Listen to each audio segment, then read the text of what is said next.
What's going on, y'all? Welcome to the Pro Day Sports Performance Training Tulsa podcast. I'm your host, Josh Jackson, and this is going to be our follow-up cliffhanger episode. If you listened to the original video on what the best nutrition techniques are and dieting techniques are for athletes, in that episode, I had the plan to talk about the right diet plan for everyone, but ran a little bit longer talking about it for athletes. And so this is a follow-up video talking about exactly what diet plan is best and what's best for my nutrition as an adult, an average Joe, just your normal person walking down the street, not your peak athlete. So when we're looking at our demographic of athletes, the parents, the siblings, the aunt, the uncle, the grandma that is looking to be killer body, looking good and in good shape and healthy. All right, so we're gonna go over and talk about all of this. This is a controversial topic because at the end of the day, what you see out there is a bunch of different concepts, companies, and ideas trying to sell you that their thing is the best thing and you should do it because it's the best. And they have this new technology that says this and all of the marketing behind it that makes it seem so amazing. Marketing is not necessarily our friend because the goal of marketing is get someone to purchase a product. So when it comes to something like diet and nutrition, you get a lot of companies out there that are not looking at your best interest, but instead looking at their best interest. So we see these things like the Atkins diet is the best diet, and they're trying to sell you on the Atkins diet. Now, is this a bad thing? Is the Atkins diet wrong? No, it's not wrong. But the way we go about everything is. So I'm going to, in the beginning right here, bust the myth that everyone seems to believe. And here we go. At the end of the day, your body has a total amount of calories that it burns per day.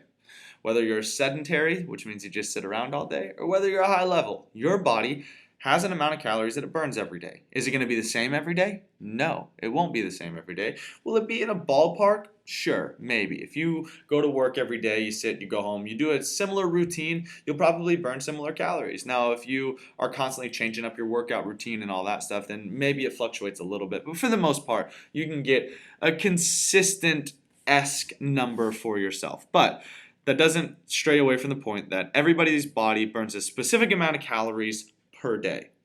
Here's the way weight loss and weight gain works. I have that specific number of calories. Let's say that that's 1,800 calories. Even number probably won't be even if you went and found it yourself. 1,800 calories. If I eat 1,900 calories, what is the difference? Well, it's plus 100.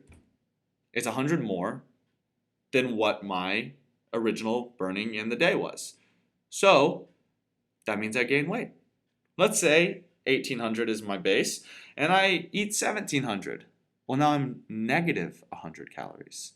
So now that I'm negative 100 calories, I lost weight. It's so simple. It's so easy. Yet all these companies and all these businesses make it so incredibly confusing. It's not confusing. It's very basic.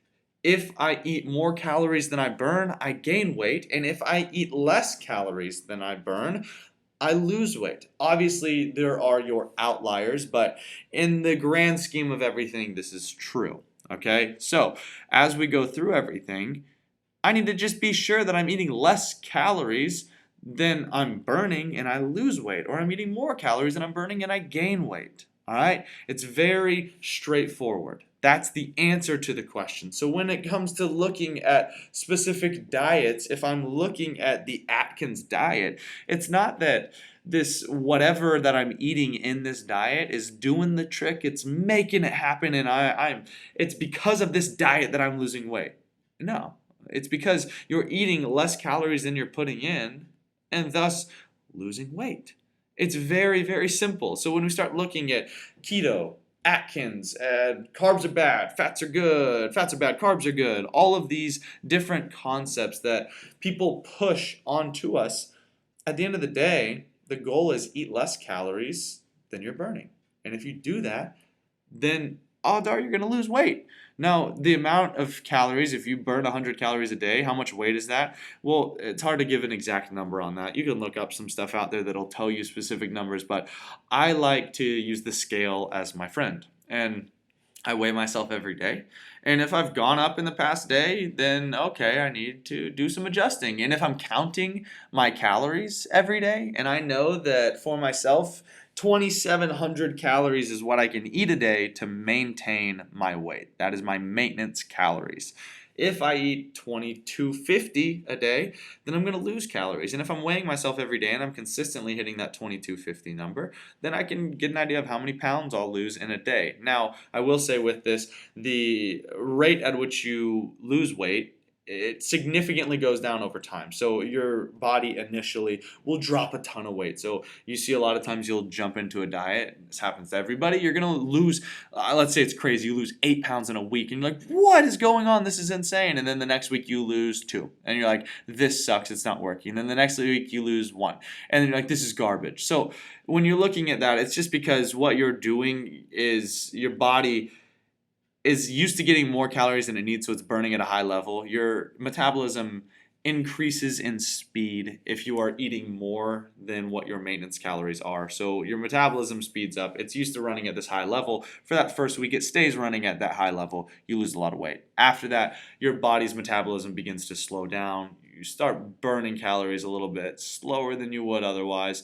Your body starts retaining a little bit more. And if you're at too much of a deficit, your body's going to retain as much as it can. Your body's built to survive. It's built to keep you alive for as long as you can. So if you go and you're eating 100 calories a day, your body's going to try to hold on to everything it can in order to help you survive. So you might see a very harsh downturn and you lose a ton of weight at the beginning, and then as you got into it, it was much less. That's normal. Don't get discouraged. Keep working. Find that consistent where you're losing, I don't know, 1 pound to 2 pounds a week, or even less than that. If you're losing half a pound a week, that's still a win. Over time, you're going to lose as much as you are looking to lose. So when we're looking into diet plans, it really comes down to calories. So what I recommend to all of my clients and our clients is that when they go and they start looking at what to do, what diet plan I should choose, one of the best ways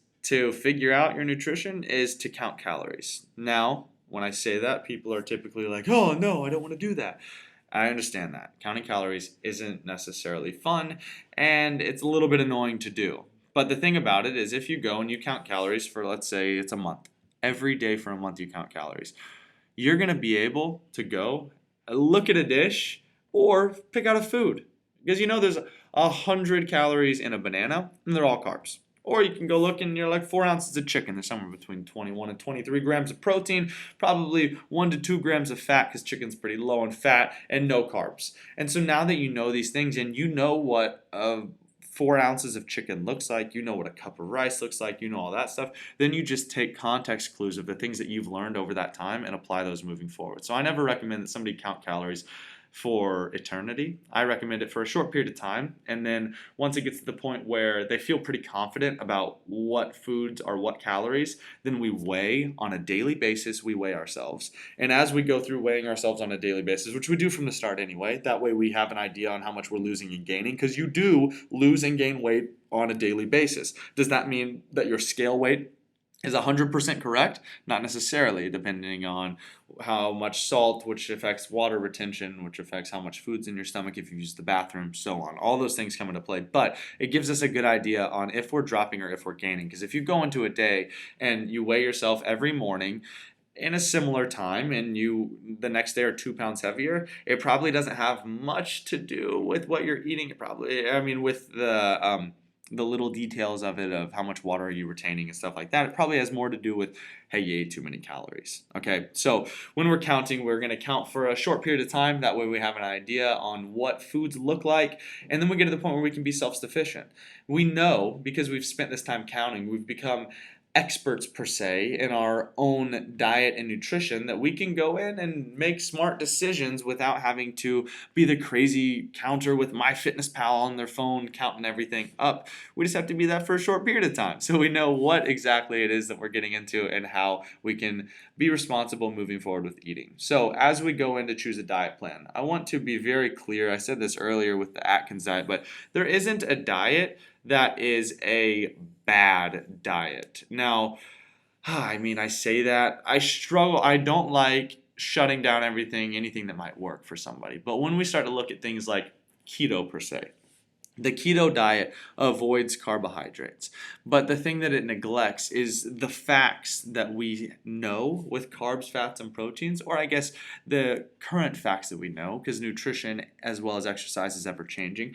But fats regulate our hormones in our body, carbs regulate our energy levels in our body, and protein regulates our muscle development, stuff like that. It doesn't really regulate, it helps to give nutrition to our muscles and all that stuff. Protein is what helps us to create bigger muscles, stronger body, stronger ligaments, tendons, all those things. So when we look at that, those three nutritional categories are going to be our keys to overall health. And not one is more important than the other. If you don't eat enough carbs, you're probably going to have low energy. If you don't eat enough fat, your hormones are going to be out of whack. If you don't eat enough protein, then you're setting yourself up to be a little bit more susceptible to injury, and so on. So all of these things serve a key role and a key purpose in everything that we do. So it's very important that we don't neglect any of these things, because by neglecting these things, we could set ourselves up for failure in another way. So when we look at diets like keto, which eat as much fat as you want and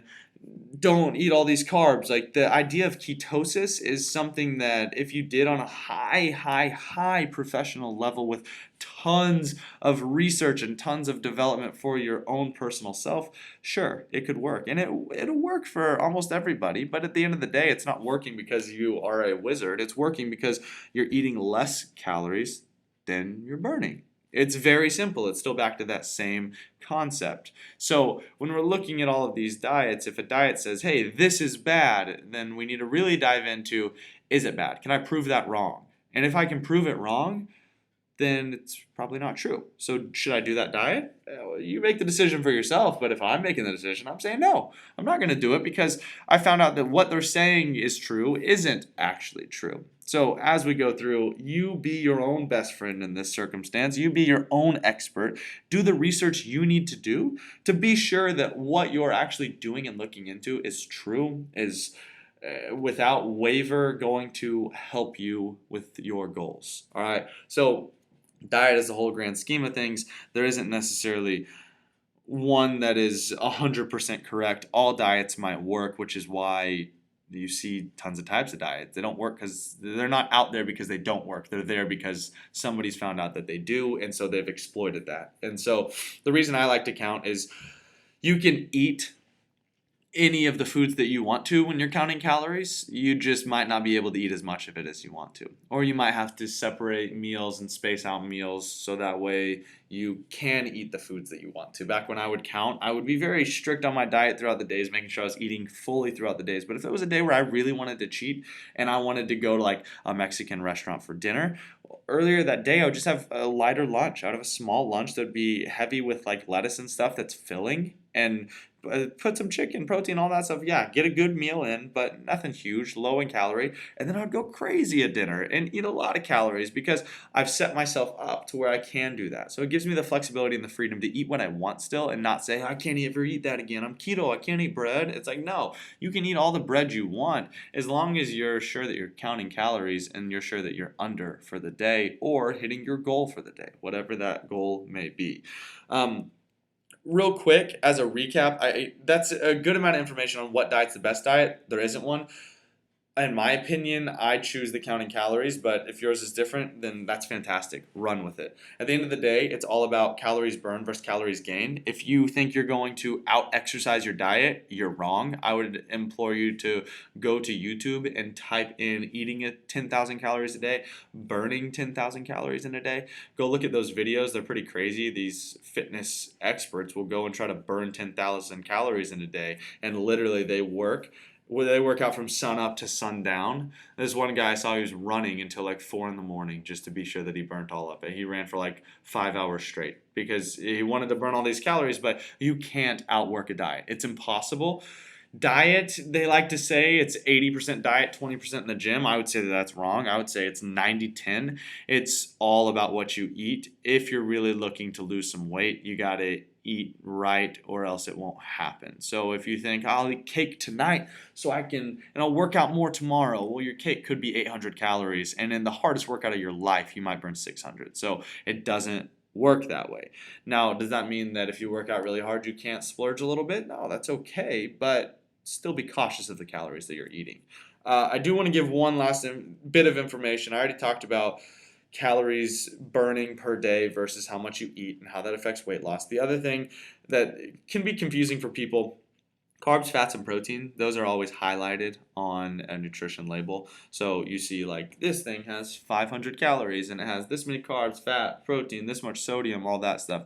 The reason that those are highlighted is because carbs, fats, and proteins make up calories. So if you take your carbs, which 1 gram of carbs equals 4 calories, 1 gram of protein equals 4 calories, and 1 gram of fat equals 9 calories. So once you have those numbers, you can take, if there's 6 carbs and let's say it's a loaf of bread and you have 25 grams of carbs in that loaf of bread, you would take that 25, multiply it by 4, thus 100 calories, and then you add like 2 grams of protein. So when you go look at the back of a bread and it says, hey, it's 140 calories, awesome. You take the carbs, multiply by 4, protein, multiply by 4, you probably have a few fat, and then you get there. So that's why you're seeing 5 grams of protein, you got 25 grams of carbs, and 4 grams of whatever fat. So those add up to get to your final answer, which gives you the amount of calories that you're eating. So if you're confused on how that works, that's how it works. That's why when you count calories, you count carbs, fats, and proteins, is because those are the things that make up calories. So sodium doesn't contribute to any calories. Go look at soy sauce. It has a stupid amount of sodium in it, but it's 0 calories. So sodium just has to do with water retention, stuff like that. Dehydrates your body a little bit. But with that, it doesn't mean sodium's bad. It just means that your weight could change because of it. So when you're looking at overall weight loss and weight gain, carbs, fats, and proteins are your key. Those are the things that are going to determine how many calories are in each food. And on top of that, they're going to determine how much weight it is that you're losing. I hope that gives everybody accurate and information that isn't skewed. I'm not here backing a company. I'm not here backing something that exploits my own self-interest. I don't care what you do. I just want you to be smart. And so knowing that the calories burnt in a day versus calories eaten in a day is going to be the overall determiner of whether you gain or lose weight, then that's how it rolls. Cool deal. Well, whether you're looking to change diet for sports performance training or whether you're just looking to get in shape, these can all apply to that. I did touch in the athlete video. If you're an athlete listening to this one, diet changes a lot as an athlete. You need to be sure that you're responsible. You need to be sure that you're not taking the wrong steps because you want to look nice and cool and hot and all that stuff, and thus sacrificing your athletic career in terms of the possibility of injury. So, thank you all for listening to the Pro Day Sports Performance Training Tulsa podcast. I'm your host, Josh Jackson. I'll talk to you next time. Peace.